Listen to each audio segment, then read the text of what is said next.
Okay, continuing to part 2 of my review of the Snake Eyes movie of 2021 that I saw recently. So after Snake Eyes lets go, eventually cutting off the handcuff chain that his father's killer is chained to, he eventually goes off to save the Japanese ninja family, who the Yakuza actually the boss of this group of the Yakuza. I guess he's probably the main boss, one of the kingpins of a major group or whatever. He was a part of this Japanese ninja family, but was ousted for, breaking dishonor, Bushido in Japan, the code of the samurai, or in this case, the code of like a ninja in Japan. And so the guy was actually banished and was taken in by the Yakuza, became a big, crime lord, a mafia boss of the Japanese Yakuza there. Probably a Don or a godfather of the family of the Yakuza, or pretty much just numero uno of the pretty much godfather of the whole Yakuza. So he's taken in by the Yakuza, and this is the story of the villain of the group. Who is also working for Cobra as a terrorist organization, but he's doing that mainly so he can get a hold of the treasure of the sun for himself and leading a Cobra, by the nose there, because he obviously has better intentions than to work with, a female in Cobra there, this villainous woman who is not the best villain. I swear she's not the best. Okay, like the agent that's the role of the Japanese family isn't the best. I know. But yeah, the crime lord in the Yakuza there. He has plans to actually kill off the whole Japanese ninja family that he was banned from in his own little personal vendetta. Take over the world, the whole even villain stick there that I swear must have its origin stories in Hitler, because that's probably the first person I could think of to want to take over the whole world as a one world dictator, and have his 1,000 year Third Reich, probably with Hitler's case, infinitely long, I swear, with Hitler's. It wasn't happening. That would happen with Kim Jong Un's family, with the Kims in North Korea. Uh, but yeah, that villain little plot has been done to death. But so eventually back to the story of the plot of the movie. Snake Eyes does go back to save the ninja family, because he knows that their fortress of a city is going to be destroyed by Cobra, because he was told that by the crime lord boss and of the Yakuza there, and by the Cobra woman there. So eventually he goes off to fight, and rescue everyone, because the ninja family there decided to come after the Yakuza, but ended up getting attacked, the fortress attacked.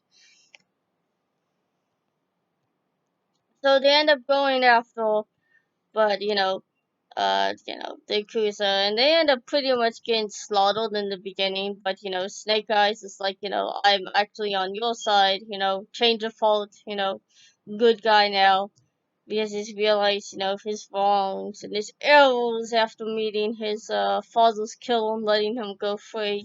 Like, what's the point in holding hate? Because that's one of the rules in the ninja family, is that you don't hold hate. You can't hold vengeance, because it really does muck you up. It really does real life. It does muck you up.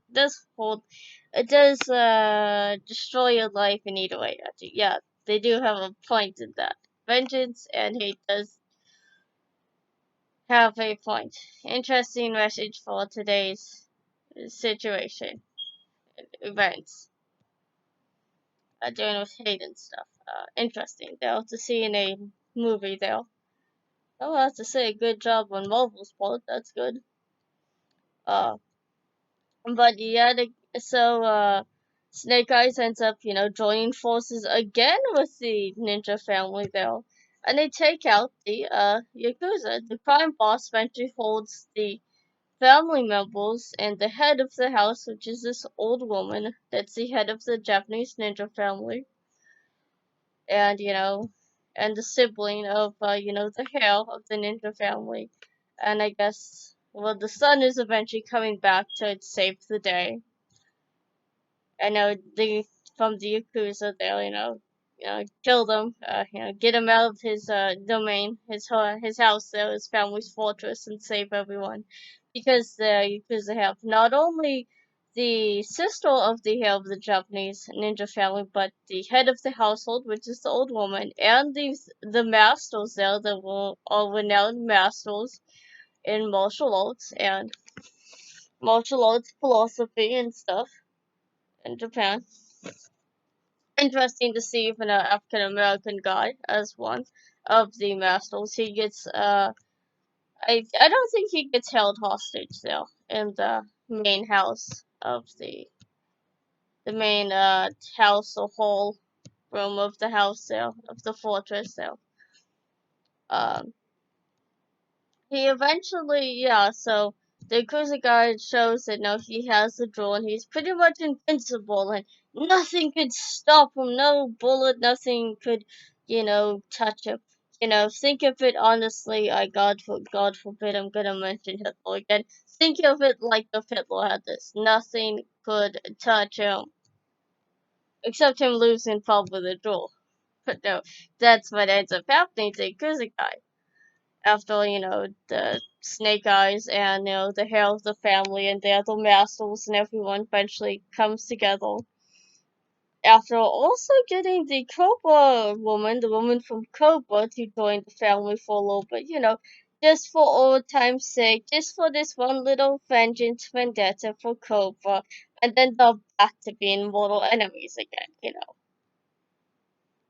So he So they end up, taking on all of the Yakuza boss's men. Uh, Eventually the guy flees the scene, who's the Yakuza boss, and his men end up, pretty much what is left them all still there around him. Eventually the guy loses the the treasure of the sun, and that's no loss from him. And so the Yakuza guy ends up, fleeing while Snake Eyes is chasing after him. Now here's a little bit of an interesting point. I forgot to put that what the challenge of Snake Eyes finding his field in part 2 will help with his defeating of his field of the final challenge for him to be allowed and join this family of Japanese ninjas to protect Japan and I guess the world though, and to protect the Japanese people and I guess the culture also, and the good of the world though. Is a giant. Yes, Snake Eyes has to tackle these large, huge snakes that are in this hole in the ground that come after him, and he has to defeat them. He doesn't end up getting defeated. Defeating them. The sibling of the hero of the ninja family, which is the guy there. Again, he's a guy. He's a hero. So his sibling saves actually Snake Eyes, and this puts shame. This is one of those things that helps to expose Snake Eyes as the guy who is infiltrating for the Yakuza. Which this female sibling is the one that actually is the one that comes across Snake Eyes' activity for the Yakuza. So by following him, sneaking around, the temple that is holding the treasure of the sun. So. But back to the long story though, long story short, uh, Snake Eyes does eventually defeat all those snakes, but those snakes end up, killing the, Yakuza boss. Because I guess he's not pure fault, because, a villain, think of Hitler, not pure fault, even though a lot of white supremacists will say otherwise. But yeah, right, Hitler's not your fault. So think of that analogy. Adolf getting ripped and eaten by, large snakes, which is what happened to, it's the like giant anacondas, that's what the film said.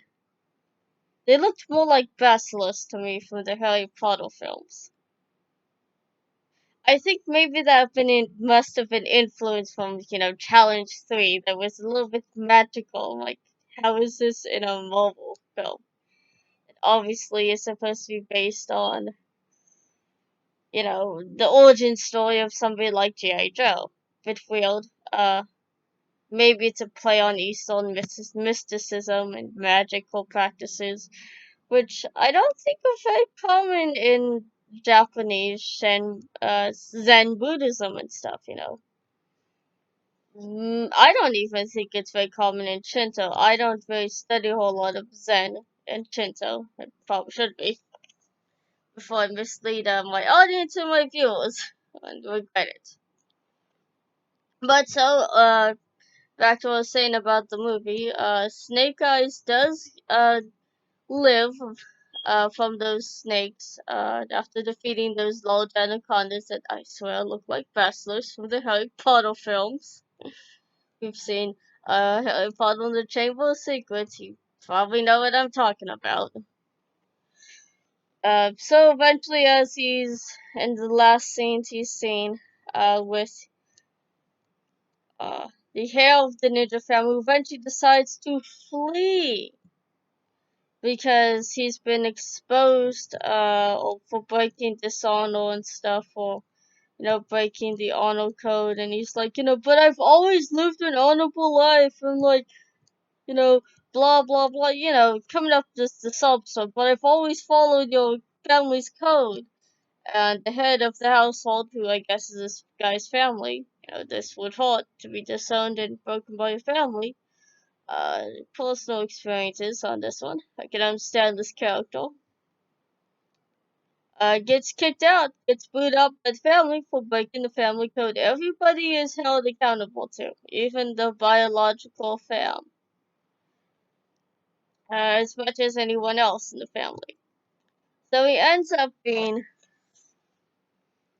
mad, he takes it out on Snake Eyes, like, oh, well, he's the fault, he's the problem, blah, blah, blah. If he didn't do this, if he didn't hang around the Yakuza, we would have been probably not in this situation. It's more of just the situation that I'm in by getting kicked out by the fam for breaking the code of Bushido. Or I guess whatever code this family follows. Forgot the name of it though. But, he ends up booted out, walks away, licking his wounds there, like a sad basset hound. A bit of Midwest lingo for you there. And eventually, one of the last scenes is that Snake Eyes ends up getting information from that woman who's a secret agent for the Japanese ninja family, is that his father was a G.I. Joe member, and he decides to go join the G.I. Joes. So this is the origin story of G.I. Joe. Eventually, the head of the ninja family does end up finding out, and this ends up cutting off the movie. I swear, maybe we'll get a sequel. This film was pretty good. I liked it. It seemed good to me. I would recommend other people to see it too, in theaters or on streaming or whatever, or buy on DVD. I don't give a darn if you got forbid. Well, no, don't commit piracy on this one.